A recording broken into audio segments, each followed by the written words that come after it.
ইব্রাহিম সিদ্দিকী তিনি কোনো রাজনৈতিক দলের প্রতিনিধিত্ব করেন না, তিনি ধর্মীয় প্রচারক।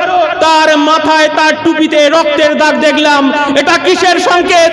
আমরা সাম্প্রদায়িক হানাহানি চাই না। পশ্চিম বাংলায় নবজোয়ারের যিনি সেনাপতি অভিষেক বন্দ্যোপাধ্যায়, কখনো তাকে দেখেছি হাইকোর্টে গিয়ে সিঙ্গেল বেঞ্চ তার রিজেক্ট করেছে রক্ষা কবচ, তিনি ডবল বেঞ্চে গেছে। ডবল বেঞ্চ যখন তাকে রক্ষা কবচ রিজেক্ট করেছেন, তখন তিনি সুপ্রিম কোর্টে গেছেন। যখন এই পশ্চিম বাংলায় যুক্তরাষ্ট্রীয় পরিকাঠামোয় কেন্দ্রীয় সরকার যখন 100 দিনের কাজের টাকা বন্ধ করে দিল, তখন আমার অভিষেক বন্দ্যোপাধ্যায়ের একবারও মনে হলো না যে আমাকে সুপ্রিম কোর্টে গিয়ে মামলা করতে হবে। আমরা চাই যে 100 দিনের কাজের টাকা গরিব খেটে খাওয়া শ্রমজীবী মানুষ না পেলে আমার দলের চেয়ারম্যান, আপনার বিধায়কের নেতৃত্বেই আমরা সুপ্রিম কোর্টে মামলা করব গরিব মানুষকে টাকা পাইয়ে দেওয়ার জন্য। এটাই ইন্ডিয়ান সেকুলার ফ্রন্ট, এটাই আমরা বিকল্পের কথা বলছি। যে গরিব খেটে খাওয়া মানুষ 100 দিনের কাজ করেছে, সে টাকা পাবে না কেন?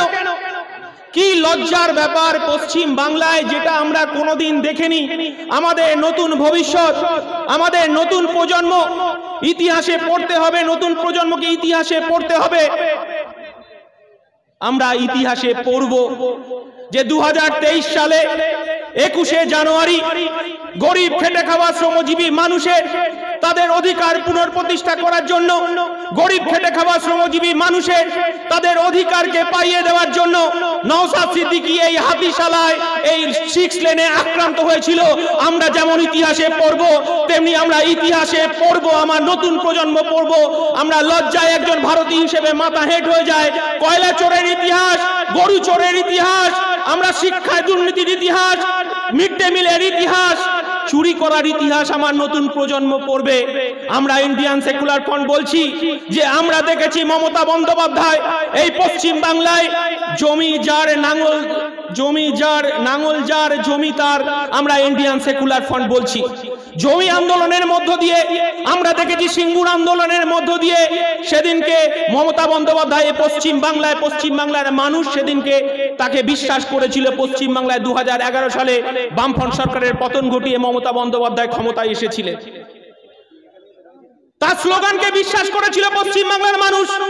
সব হাতে কাজ চাই, সব পেটে ভাত চাই, এই পশ্চিম বাংলার মানুষ বিশ্বাস করেছিল যে সবার পেটে ভাত দিতে হবে। আর তিনি আর একটা কথা বলেছিলেন, দলতন্ত্র নয় গণতন্ত্র। আর পশ্চিম বাংলার আকাশে বাতাসে ধ্বনিত হচ্ছে যেখানে আইএসএফ জিতেছে, যেখানে বিরোধীরা জিতেছে, সেখানে নাকি তৃণমূলের সরকার কাজ করবে না। আমরা ইন্ডিয়ান সেকুলার ফ্রন্ট তার প্রতিবাদ জানাই, কারণ উন্নয়ন কখনো থেমে থাকবে না, উন্নয়নের কাজ উন্নয়নের গতিতেই চলবে।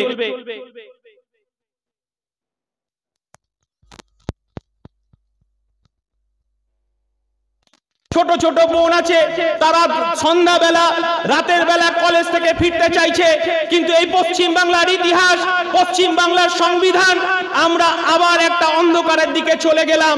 আমরা এই পাশে আপনারা জানেন যে আমাদের পাশে যে আমাদের যেটা ওই আপনার শিপ্রা ঘোষ, আমাদের যে শাসন 2 নম্বর শাসনে 2 নম্বরে আমরা দেখলাম যে সেখানে আমাদের মহামান্য কলকাতা হাইকোর্টের রায়, সেখানে সে রায় দিল যারা সেই অন্যায়ের সঙ্গে যুক্ত, যারা আমাদের সেই বোনটাকে ধর্ষণ করে খুন করে তাকে তার শরীরটাকে ছিন্নভিন্ন করে দিয়েছিল, শাসক দল সেখানে কি হলো? শাসক দলের গুন্ডারা সেখানে ছাড় পেয়ে গেল। আমরা তাদেরকে দোষ দিচ্ছি না। সেদিনকে মাননীয় মুখ্যমন্ত্রী সেদিনকে উপস্থিত হয়ে বলেছিলেন, আমি ফাস্ট ট্র্যাক কোর্টে রাজ্য সরকারের যত রকম সহযোগিতা আছে সেদিন আমরা সহযোগিতা করব যাতে দোষীরা শাস্তি পায়। কিন্তু দিদি সেদিনকে বলেছিল যে দলতন্ত্র নয় গণতন্ত্র চাই। আর দিদির শাসন ব্যবস্থা, দিদির পুলিশ প্রশাসন প্রমাণ করে দিল সেখানে শাসক দলের খুনি গুন্ডারা, সেখানে মহামান্য কলকাতা হাইকোর্ট যা পুলিশ তথ্য দিয়েছে সেই তথ্যের ভিত্তিতে আমরা সেই আইন দেখলাম, সেখানে গুন্ডারা ছাড় পেয়ে গেল। আমরা দেখেছি এই পশ্চিম বাংলায় কোটি কোটি টাকা খরচ করে দীঘাতে আমাদের জগন্নাথ মন্দির হচ্ছে।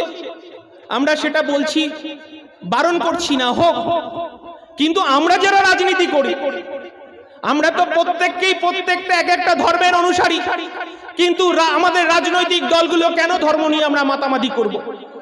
সেখানে তো আমাদের প্রত্যেকটা রাজনৈতিক দলে প্রত্যেকটা ধর্মের মানুষকে আমরা সমান চোখে দেখব। কিন্তু বিজেপি যে ফাঁদে পা দিয়েছে, তৃণমূলও সেই ফাঁদে পা দিয়েছে। পশ্চিম বাংলায় যে বাইনারি পলিটিক্স, ওরা হিন্দু ওরা মুসলিম আবার ভাগ করতে চাইছে। আমরা চাই না ইন্ডিয়ান সেকুলার ফ্রন্ট ধর্মের ভিত্তিতে ভারতবর্ষটা ভাগ হোক, আমরা চাই না। ধর্মের ভিত্তিতে ভারতবর্ষটা ভাগ হয়ে যাক, আমরা চাই না। আমরা যেমন রাম রহিম একসাথে কাঁধে কাঁধ মিলিয়ে আমরা স্কুলে গেছি, কাঁধে কাঁধ মিলিয়ে আমরা মহরমের মেলায় গেছি, কাঁধে কাঁধ মিলিয়ে আমরা যেমন দোলন যাত্রায় গেছি, আমরা যেমন রথের মেলাতে গেছি, আমরা এই কাঁধে কাঁধ মিলিয়ে এই পশ্চিম বাংলায় হিন্দু মুসলমান খ্রিস্টান আমরা একসাথে বসবাস করতে চাইছি। এটাই আব্বাস সিদ্দিকী আমাদেরকে শিক্ষা দিয়েছে। এই কথাটাই পশ্চিম বাংলায় সর্বত্র আমরা বলে বেড়াচ্ছি। আমরা মানুষকে ভাগাভাগি করতে চাই না, মানুষ ভাগাভাগি হয়ে যাক আমরা চাই না। কিন্তু আমরা যখন ছোট ছিলাম আমরা তখন সেদিনকে দেখেছি, আমরা যেমন মহরম খেলাতে আমরা হিন্দু বন্ধুরা মিলে যখন মহরম মেলায় গিয়ে আমরা পাঁপড় ভাজা খেয়েছি, আমরা ঘুগনি খেয়েছি, আমরা চপ খেয়েছি, ঠিক তেমনি আমার ঈদের অনুষ্ঠানেও আমরা গিয়ে সেখানে সিমুই খেয়েছি। আমরা এই সম্প্রীতির বাংলা দেখতে চাই। 1992 সাল যেদিনকে আমরা দেখলাম উত্তরপ্রদেশে ভারতবর্ষের সংস্কৃতি, ভারতবর্ষের কৃষ্টি, ভারতবর্ষের ঐতিহ্য, বাবরি মসজিদকে এই বিজেপির দালালগুলো, এই আরএসএস এর দালালগুলো সেদিনকে বাবরি মসজিদকে ধ্বংস করলো।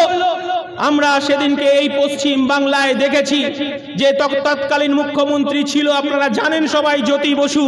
এই পশ্চিম বাংলায় আমরা একটাও সাম্প্রদায়িক হানাহানি হতে দেখিনি। কিন্তু 2011 সালের পর আমরা কি দেখেছি? 2011 সালের পর আমরা দেখেছি এই পশ্চিম বাংলায় অনেকগুলো দাঙ্গা সংগঠিত হয়েছে, হিন্দু মুসলমানের দাঙ্গা সংগঠিত হয়েছে। আমরা চাই না এই হিন্দু মুসলমানের দাঙ্গা সংগঠিত হোক। এই পশ্চিম বাংলার মাননীয় মুখ্যমন্ত্রীকে পশ্চিম বাংলার মুসলমান সম্প্রদায়ের সংখ্যালঘু মানুষ দেখেছে। তিনি কখনো হিজাব পরে, তিনি কখনো বোরখা পরে, কখনো তিনি ঈদ পালন করেছে, কখনো ইফতার রেখেছে। কিন্তু এই পশ্চিম বাংলায় তিনি ক্ষমতায় আসার আগে 10,000 মাদ্রাসা করার কথা বলেছিলেন। 12 বছর কেটে গেছে, একটা মাদ্রাসা হয়নি। আর যে মাদ্রাসাগুলো ছিল সেখানে শিক্ষক নেই। এই হাল অবস্থায় দাঁড়িয়েছে। তাই সংখ্যালঘু মানুষদেরকেও রুখে দাঁড়াতে হবে এই ধাপ্পাবাজি মমতা বন্দ্যোপাধ্যায়ের বিরুদ্ধে, তার এই বাইনারি পলিটিক্সের বিরুদ্ধে। এটা কঠিন সময়ের মুখোমুখি আমরা উপস্থিত হয়েছি। আমরা ফুরফুরা শরীফকে আমরা হিন্দু মুসলমান সমস্ত জাতি ধর্ম নির্বিশেষে ফুরফুরা শরীফ তার একটা ঐতিহ্য আছে, আমরা সবাই তাকে সম্মান করি। ব্রিটিশ সাম্রাজ্যবাদ পারেনি, 200 বছর এখানে রাজত্ব করে গেছে।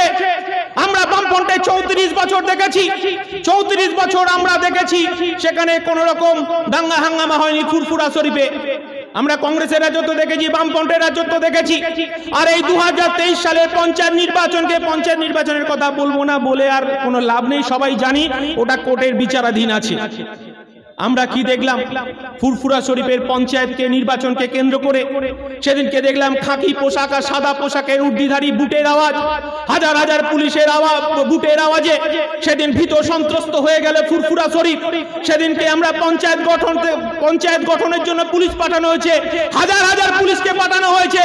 সেদিনকে নয় আমার দলের চেয়ারম্যান, আমার দলের সেনাপতি, তার বাড়িকে আক্রমণ করে ইট মারা হলো। আর আমরা যেখানে ঐতিহ্য মনে করি, ইব্রাহিম সিদ্দিকী তিনি কোন রাজনৈতিক দলের প্রতিনিধিত্ব করেন না, তিনি ধর্মীয় প্রচারক।